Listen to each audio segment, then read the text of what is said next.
Hi all, this is Vishwanath. ఇవాళ నేను నాగబంధం movie గురించి మాట్లాడడానికి మీ ముందుకు వచ్చాను. నిన్ననే నేను మూవీ చూడడం జరిగింది, నాగబంధం.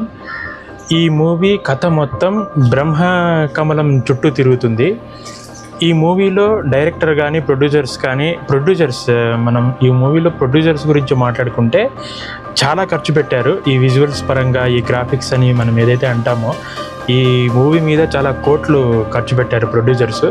వాళ్ళ సాహసానికి కానీ వాళ్ళ ఇంట్రెస్ట్కి కానీ నిజంగా మనం హ్యాట్స్ ఆఫ్ చెప్పాలి. ఇక ఈ మూవీ కథలోకి వస్తే, ఇందాక మీకు చెప్పినట్లు కథ మొత్తం బ్రహ్మకమలం చుట్టూనే తిరుగుతుంది. ఆ బ్రహ్మకమలం కోసం హీరో ఎలా ట్రై చేశాడు, విలన్స్ ఏం చేశారు అనేదే కథ.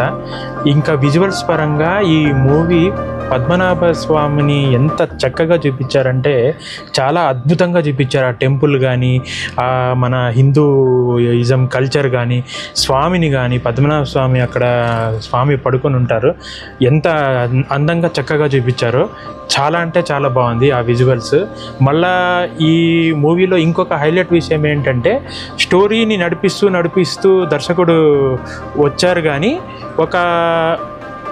ఒక సీన్ ఉంది ప్లెయిన్లో పద్మనాభ ఇది బ్రహ్మకమలం తీసుకోవడానికి హీరో ప్లెయిన్ దగ్గరికి వెళ్తాడు. అదైతే టాప్ నాచ్, అసలు హాలీవుడ్ లెవెల్లో ఉంది ఆ సీను. అక్కడి వరకు ఇంటెన్సిటీని బాగా పెంచుకుంటూ పోయాడు దర్శకుడు. అక్కడి నుంచి ప్రేక్షకుడికి ఒక ఇంటెన్సిటీని క్రియేట్ చేసి మళ్ళా కింద డౌన్ అయిపోయింది. మొత్తం కథ మొత్తం అక్కడ డౌన్ అయింది. అక్కడ మళ్ళా హీరోయిన్ రావడము, అక్కడ హీరోయిన్తో ఒక సాంగ్ రావడము. ఆ సాంగ్ ఎందుకు పెట్టారో కూడా తెలీదు, అది ఎందుకు వచ్చిందో కూడా తెలియదు. చాలా మోడర్న్గా కనిపిస్తుంది ఆ సాంగ్. ఈ కథకి దీనికి ఆ ఇంటెన్సిటీని బాగా క్రియేట్ చేసి మళ్ళీ డౌన్ చేయడము, ఫస్ట్ హాఫ్ ఇలా గడిచిపోతుంది. ఇంకా సెకండ్ హాఫ్కి వచ్చేసరికి, అంటే ఈ మూవీలో కొన్ని, ఇప్పుడు ఫర్ ఎగ్జాంపుల్ డబ్బింగ్ ఉంది ఈ మూవీలో. ఆ డబ్బింగ్ ఏంటంటే బ్యాక్గ్రౌండ్ మ్యూజిక్ డామినేట్ చేస్తుంటుంది ఆ డబ్బింగ్ని. అంటే మనకి అక్కడ క్యారెక్టర్స్ ఏం మాట్లాడుతున్నాయో మనకు అంత చక్కగా మనకు వినపడదు, ఎందుకంటే ఆ మ్యూజిక్ డామినేట్ చేస్తుంది. బహుశా అక్కడ ఈ టెక్నికల్ డిపార్ట్మెంట్ టీము అక్కడ బీజిఎం ఆ వాల్యూమ్ ఎన్వలప్ని తగ్గించి ఈ క్యారెక్టర్స్ మాట్లాడే మాటలు బాగా క్లియర్గా ఆడియన్స్కి వినిపించేలా చేస్తుంటే బాగుండేమో. ఎందుకంటే ఇంత కోట్లు ఖర్చు పెట్టి మూవీ మీద ఈ టెక్నికల్ టీం అనేది ఇవి చూసుకోకుండా పోవడం కూడా కొద్దిగా ఈ మూవీకి నాకు చూసుకొని ఉంటే బాగుండు అనిపించింది ఈ మూవీలో. ఈ సెకండ్ హాఫ్ అంతా ఎలా ఉందంటే, ఇంకా ఆ విజువల్స్ అయితే బాగున్నాయి కానీ కథలో ఇంటెన్సిటీ, ఆ సోల్ అనేది ఈ సెకండ్ హాఫ్లో ఎక్కడ కనపడదు. అంటే ఇప్పుడు కథలో ఆత్మ మనకి ప్రేక్షకుడికి కనపడదనమాట. సో అలా ఓవరాల్గా ఈ మూవీ విజువల్స్ పరంగా బాగుంది కానీ స్టోరీ పరంగా రొటీన్గా ఉన్నప్పటికీ కూడా ఆ ప్రేక్షకుడి అంచనాకి కానీ, ప్రేక్షకుడి తాలూకు ఒక డివోషనల్ ఫీలింగ్ అనేది ఉంటుంది కదా, దాన్ని దర్శకుడు క్రియేట్ చేయలేకపోయాడనే చెప్పాలి.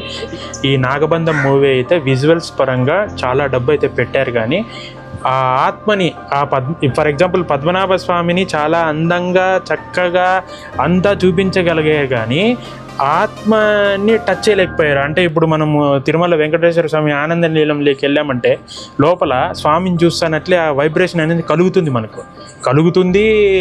అక్కడ ఓం నమో వెంకటేశాయ అని అలా అనడము, లోపల అదొక ఒక భావోద్వేగానికి లోనవుతారు భక్తులు స్వామిని చూస్తే. అదేవిధంగా పద్మనాభ స్వామిని అందంగా చూపించారు కానీ ఎందుకు అలా ఆ ఇంపాక్ట్ క్రియేట్ చేయలేకపోయారు అంటే, నన్ను అడిగితే ఈ మ్యూజిక్ బిగ్గెస్ట్ మైనస్ ఏదన్నా ఉందంటే అది మ్యూజిక్కేనండి. ఏమాత్రం బాగోలేదండి మ్యూజిక్. నిజంగా ఈ మూవీకి ఎలా ఇవ్వాల్సిందంటే సగం ఈ మూవీకి మైనస్ పాయింట్ ఏదైనా ఉంది అంటే అది ఒక మ్యూజిక్ అయితే మీరు పెట్టిన బడ్జెట్కి చాలా బాగా ఇవ్వాల్సింది. సో ఓవరాల్గా ఈ మూవీని అయితే చూడొచ్చు. పద్మనాభ స్వామి దర్శనం చేసుకునేకైతే ఈ మూవీకి వెళ్ళొచ్చు. ఇది నా అభిప్రాయం. ప్రొడ్యూసర్స్కి నేను రిక్వెస్ట్ చేసేది ఏమంటే, మీ దగ్గర నిజంగానే అంత మనీ ఉంటే చాలా అంటే చాలామంది ఉన్నారు యంగ్ టాలెంటెడ్ డైరెక్టర్స్, వాళ్ళకి అవకాశం ఇవ్వండి. జై Hind, thank you very much.